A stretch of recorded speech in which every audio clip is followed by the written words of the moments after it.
ఇప్పుడు మనం వేదాంత నిర్ణయంలో 77వ శ్లోకం. ఈ శ్లోకాన్ని చూద్దాం. ధనైర్వా ధనదై పుత్రధారాగార సహోదరై ధ్రువం ప్రాణహరైర్ దుఃఖం ఇది వేదాంత నిర్ణయం. ఇది అంటున్నాడు. ఏం చెప్తున్నాడు ఇందులో? ధనైర్వా ధనదై పుత్రధారాగార సహోదరై. నీ దగ్గర ఉండే ధనం, దానివల్ల వచ్చేయంటి స్నేహాలు, ఆ ధనం వల్ల ఏర్పడే చుట్టరికాలు, ఆ ధనం వల్ల నీకు ఏర్పడేవంటి ఇతరమైన బంధాలు, ఇవన్నీ కూడా ఎంతకాలం ఉంటాయా? ఆ ధనం ఉన్నంత వరకే ఉంటాయి. ఎందుకని అంటే ఇవన్నీ కూడా ధనం వల్ల ఏర్పడినటువంటివి కాబట్టి ధనం ఉన్నంత వరకే ఉంటాయి, ఆ తర్వాత ఉండవు. అదే చెప్తున్నాడు. ధ్రువం ప్రాణారై దుఃఖం. నీ ప్రాణాలు పోగానే, అంటే నీ చేతుల్లో ఉన్నటువంటి ఆ ధనం కాస్త పోగానే మిగిలేది ఏముండదు ఇక్కడ, అంతా దుఃఖమేను అంటున్నాడు భగవత్పాదుల వారు ఈ 77వ శ్లోకంలో. ఏమిటి ఇక్కడ? సుమతి శతకంలో చెప్పాడు చూడండి. ఎప్పుడు సంపద కలిగిన అప్పుడు బంధువులు వస్తురు. డబ్బులుంటే వస్తారండి, లేకపోతే ఎవరు రారు. మీరు ఒక చిన్న గదిలోనో లేదా ఒక పాకలోనో ఒక రేకుల షెడ్డులోనో నివాసం ఉంటున్నారనుకోండి, మిమ్మల్ని చూడటానికి ఎవరు రారు. మీకు అత్యంత సన్నిహితులైనటువంటి మీ సోదరులు కానీ సోదరీమణులు కానీ ఎవరు కూడా రారు. ఎందుకని అంటే మీకు సామాజికంగా ఒక స్థితి అనేది లేదు. మీరు కడుపేదవారు. మధ్యాహ్నం తింటే మళ్ళీ రాత్రికి వెతుక్కోవాలి. ఇంట్లో కాఫీ తాగాలంటే వెతుక్కోవాలి, టీ తాగాలంటే వెతుక్కోవాలి. పాల ప్యాకెట్ ఉండదు, పంచదార ఉండదు, కాఫీ పొడి ఉండదు, ఏవి ఉండవు. అటువంటి స్థితిలో మీ ఇంటికి ఎవరు వస్తారు? ఎవరు రారు. ఎందుకని అంటే ఒకవేళ వస్తే వాళ్ళనే ఎదురు మీరు అడుగుతారు, మీకు వాళ్ళే ఏమైనా ఇవ్వవలసి వస్తుంది. అందుకని అసలు మీ దగ్గరికి ఎవరు రారు. అందుకే ఎప్పుడు సంపద కలిగినప్పుడు బంధువులు వస్తురు. అది ఎట్లా మీకు ఉదాహరణ చెప్తూ ఉన్నాడు. తెప్పలుగా చెరువు నిండిన కప్పలు 10,000 చేరు.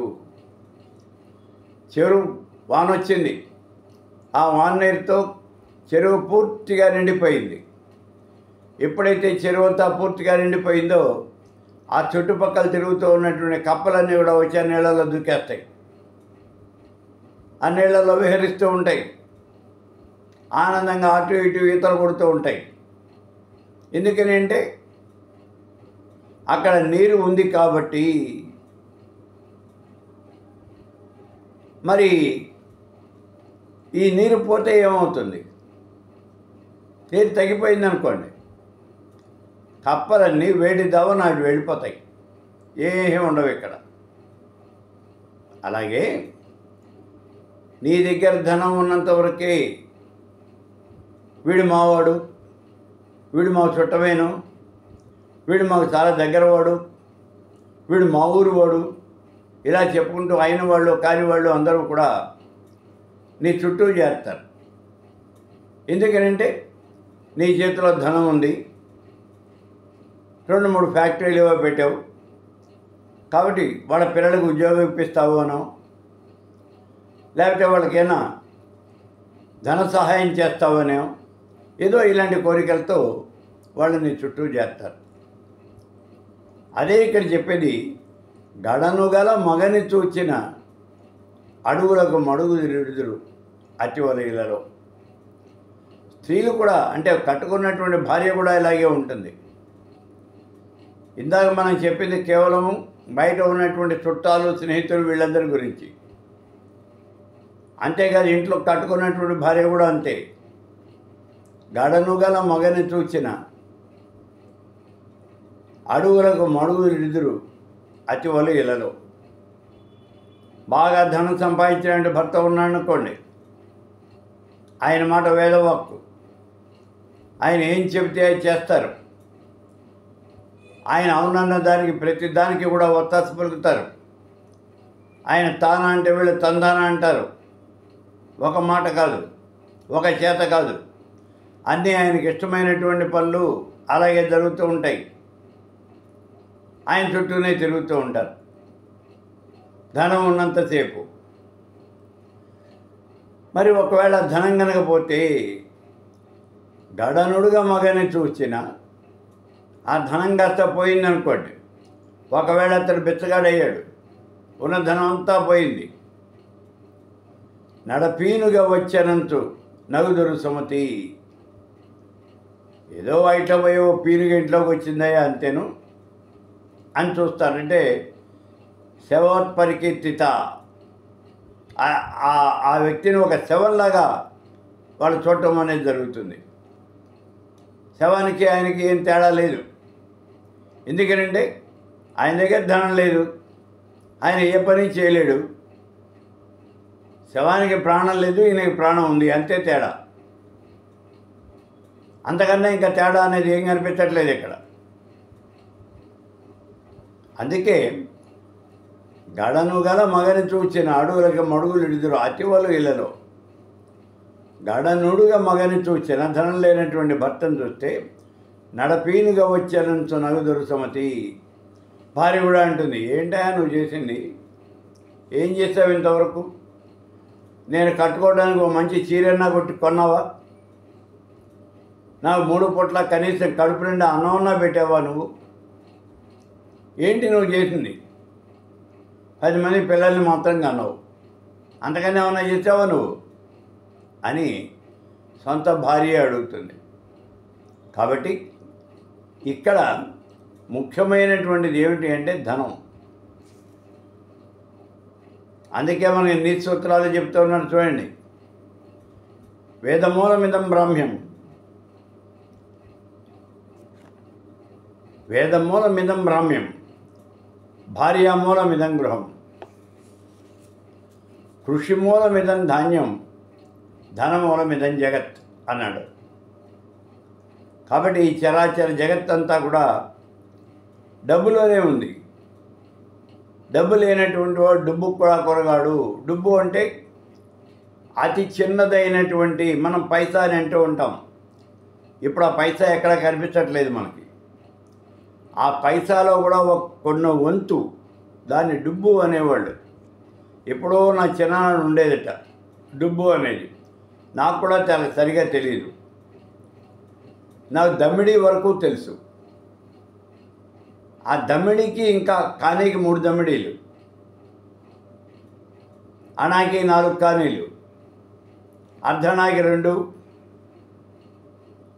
అణాలైతే 1 బేడ, 2 బేడలైతే 1 పావలా, 2 పావలాలు ₹1 4 పావలాలు రూపాయి. ఇది ఆ రోజున ఉన్నటువంటి కొలమానం. అలా ఉండేది. ఇప్పుడు వీటిలో చాలా మనకు కనుమరుగైపోయినాయి. రూపాయలు అంటే ఇట్లా పావలాలు, ₹1 బేడలు, అణాలు ఇలా ఉండటానికి వీల్లేదు అని గవర్నమెంట్ కొంత ఏదో అమెండ్మెంట్ తీసుకొచ్చింది. వాటి స్థానంలో మేము పైసలు పెడతాము అంది.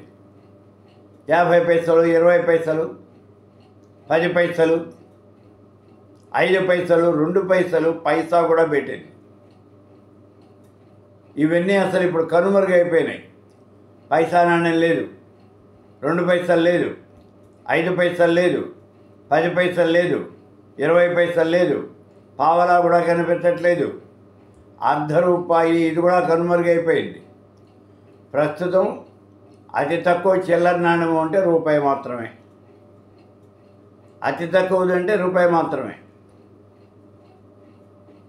అమెరికాలో అయితే వాళ్ళ దగ్గరికి వచ్చేటప్పటికి ఆ డాలర్లో 100వ వంతు ఇవాళ దానికి కూడా చాలా వాల్యూ ఉంది. అందుకే వాళ్ళ యొక్క మనీ వాల్యూ పెరుగుతుంది, మన మనీ వాల్యూ పడిపోయింది. సరే, ఇవన్నీ మనకు అనవసరం అనుకోండి. చెరువు నిండితే చేపలు వస్తాయి, చెరువు ఎండితే చేపలు వెళ్ళిపోతాయి. కాబట్టి ఈ విషయంగా ఉంటుందయ్యా, డబ్బులు లేకపోతే భార్య కూడా నిన్ను గౌరవించదు అని చెప్తా ఉన్నారు. ఇప్పుడు మనం చెప్పుకున్నాం, కృషిమూలమిదం ధాన్యం ధనమూలమిదం జగత్. ఈ చరాచర జగత్తంతా కూడా ధనం మీదనే ఆధారపడి ఉన్నదయ్యా. మనం మామూలుగా సామాన్యమైనటువంటి జీవితం గడుపుతూ ఉన్నంత వరకు నీ దగ్గరికి ఎవరు రారు, నీ మొహం ఎవరు చూడరు. ఎవరి దగ్గరికైనా వెళ్ళి మేము మీ వాళ్ళమేనండి, మీరు మా చుట్టాలు అని చెప్తే, ఆహా ఎవరయ్యా, ఎవరు, మీ నాన్నెవరు, మీ తాత ఎవరు, ఓహో వాళ్ళ మనవుడివే నువ్వు, ఆహా ఎక్కడున్నావు, బాగున్నావా, సరే అయితే ఎప్పుడన్నా వస్తూ ఉండు అంటారు. ఇది కూడా కేవలం మొహమాటం కోసం అంతే. మనకు డబ్బు లేకుండా మనం ఒక డబ్బున్న వాడి దగ్గరికి వెళ్తే జరిగేది, అతడు మనవాడే. కానీ మనం కనుక డబ్బులు సంపాదిస్తే ఇలా అనేటటువంటి మనవాళ్ళే చాలా చాలా చాలా దగ్గర వాళ్ళము అని చెప్పుకుంటూ వచ్చేస్తారు. కాబట్టి ధనం ఉంటే కొత్త కొత్త స్నేహితులు వస్తారు, పాత స్నేహితులు ఉంటారు, సమాజంలో గౌరవం ఉంటుంది, మర్యాద ఉంటుంది, అనుభవించడానికి కూడా చాలా హాయిగా ఉంటుంది. నువ్వు ఎక్కడికి వెళ్ళినా నీకు రాజమర్యాదలు అనేవి చేస్తారు. ధనం ఉన్నవాడివి కదా, వాళ్ళకి కావాలంటే డబ్బులు ఇచ్చేస్తావు, అందుకని నీకు రాజమర్యాదలు చేస్తారు. కానీ ధనం పోతే వెంటనే ఇవన్నీ ఆపేస్తారు, ఎక్కడి వాళ్ళు అక్కడ దారుకుంటారు. చెరువు ఎండితే చేపలు ఏ రకంగా బయటికి వెళ్ళిపోయాయో అట్లాగే ఈ చుట్టాలు పక్కాలు అందరూ కూడా వెళ్ళిపోతారు, ఎవరు మిగలరు. బాగా పరిచయం ఉన్నటువంటి వాళ్ళు కూడా నీ మొహం చూడడానికి ఇష్టపడరు, తప్పుకుని వెళ్ళిపోతారు. ఎందుకు అంటే వాడు కనుక కనిపించినట్టయితే నువ్వు డబ్బులు అడుగుతావేమో అని భయం, ఏదైనా సహాయం చేయమని అడుగుతావేమో అని భయం. అందుకని ఎవరికి వాళ్ళు వెళ్ళిపోతారు, పలకరించడం కూడా పలకరిస్తారు. ఇటువంటి పరిస్థితి ఏమిటి అంటే చాలా దుఃఖాన్ని కలిగిస్తుంది. కాబట్టి ఈ ధర్మం అనేది అత్యంత ప్రమాదకరమైనటువంటిది అనే విషయాన్ని ఇక్కడ ఈ వేదాంత డిండిమంలో 77వ శ్లోకంలో వివరిస్తూ ఉన్నారు భగవత్పాదుల వారు.